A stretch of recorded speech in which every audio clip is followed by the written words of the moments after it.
హైదరాబాద్ కేపీహెచ్బీలోని శ్రీ శ్రీ లక్ష్మీ గణపతి స్వామి దేవాలయానికి చెందిన భూమి విషయంలో వివాదం చోటు చేసుకుంది. ఆలయాన్ని ఆనుకుని ఉన్న 400 గజాల స్థలంలో హౌసింగ్ బోర్డు అధికారులు అమ్మకానికి పెట్టేలా చుట్టూ ప్రహారీ గోడ నిర్మించారు. ఇక గత 30 ఏళ్లుగా అందులో హోమాలు యాగాలు నిర్వహిస్తున్నామని, ఇప్పుడు రేట్లు పెరగడంతో వాటిని అమ్మేందుకు కుట్ర జరుగుతోందని హిందువులు ఆగ్రహం వ్యక్తం చేస్తున్నారు. ఆ స్థలాన్ని ఆలయానికి కేటాయించేలా సీఎం రేవంత్ రెడ్డి చర్యలు తీసుకోవాలని కోరుతున్నారు. ప్రతి నెల 5,000కు పైగా ప్రజలకు నిత్యం అన్నదాన కార్యక్రమాన్ని ఆలయం తరఫున నిర్వహిస్తున్నారు. ఇలాంటి తరుణంలో అధికారులు ఇలా వ్యవహరించడం మంచి పద్ధతి కాదన్నారు.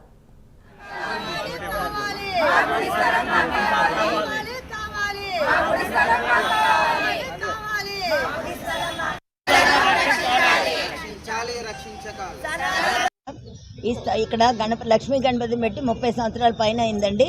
మేమందరం పారాయణలు ఒక 25 సంవత్సరాల నుంచి కొన్ని వందల వేల పారాయణ, 1,00,000 కోటి పారాయణ చేయడం జరుగుతుంది. ఈ స్థలంలో మేము పారాయణ చేసాము. ఈ స్థలంలో అన్నదానం జరుగుతుంది. సంకటార చతుర్థికి 5,000 మంది దాకా వస్తారండి. ఆ గోడ కట్టేస్తే ఇప్పుడు చాలా ఇబ్బంది అవుతుంది. మళ్ళీ అయ్యప్ప ఉన్నారు ఇక్కడ, పార్వతీదేవి, ఆంజనేయ స్వామిని ప్రతిష్ఠ చేశాము కొత్తగా.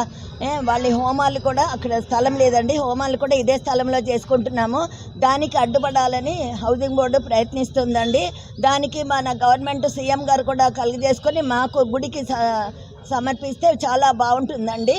చాలా ఇబ్బంది అండి. ఇక్కడ మేము రోజు పారాయణం చేస్తుంటే బలవంతంగా పందిరి పీకిచ్చేశారండి. మేము వర్షంలో ఎండలో అక్కడ కూర్చుని పారాయణ చేయాల్సి వస్తుంది. కొన్ని వందల పారాయణ చేశాం, కోటి పారాయణలు. విష్ణు, లలిత, ఓం నమ శివాయ, శ్రీమాత్రే నమః స్థలంలో రావాలని చేశామండి.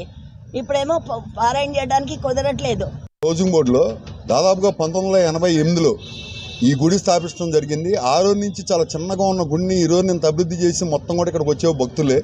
దీనికి ముఖ్యంగా దీన్ని ఏదో రాజకీయ లబ్ధి కోసం ఏ పార్టీకి అంటకట్టాల్సిన పని కూడా లేదు.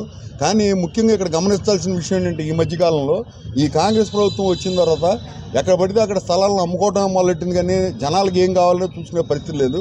ముఖ్యంగా మేము మిగతాది ఏదైనా చేసుకోగాని ఈ స్థలాన్ని మట్టికి గుడికి ఇక్కడ, ఎందుకంటే హోమాలు జరిగేటప్పుడు ఇక్కడ ఎంతో చాలా ఇదిగా ఉంటారు భక్తులందరూ. అలాంటి హోమం చేసుకోవడం కూడా వర్షం వస్తే భయంతో మూలకెళ్ళిపోవాల్సి వస్తుంది. కాబట్టి ముఖ్యంగా మేము కోరుకునేది ఏంటంటే, ఇక నుంచైనా హౌసింగ్ బోర్డులు దీని మీద దృష్టి మళ్ళీ, మిగతా చాలా ఉన్నాయి. ఇప్పుడు మిగతా ప్రార్థనా మందిరాలకు ఇచ్చిన స్థలాలు బోర్డులు ఉన్నాయి, వాటిని పెట్టుకోమండి. ఆక్షన్ వచ్చి హిందూ దేవాలయాల మీద, హిందూ వాళ్ళ మీద పట్టడం తప్పించి వేరే సబ్జెక్ట్ ఏం కనపట్లేదు ఇక్కడ. అలాగే అయ్యప్ప స్వాములు ఇక్కడ దీక్ష చేసుకోవడం కానీ అన్ని వసతులు కల్పించినారు. మేము ప్రభుత్వాన్ని ఏంటి దీనికోసం డబ్బులు పెట్టమంటలే, కానీ మేము చేసిన దానికి సహకరించమని అడుగుతున్నాం.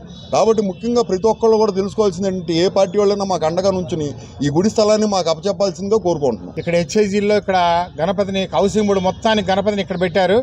ఆ తర్వాత ఇక్కడ హెచ్ఐజీలు కట్టాలని స్థలం హౌసింగ్ బోర్డు వాళ్ళే ఇక్కడే గణపతిని పెట్టుకోవడానికి ఇక్కడ ఇచ్చారు. అప్పుడు అది ఇప్పుడు దాన్ని వినాయక గ్రౌండ్స్ అంటారు ఇదంతా కూడా.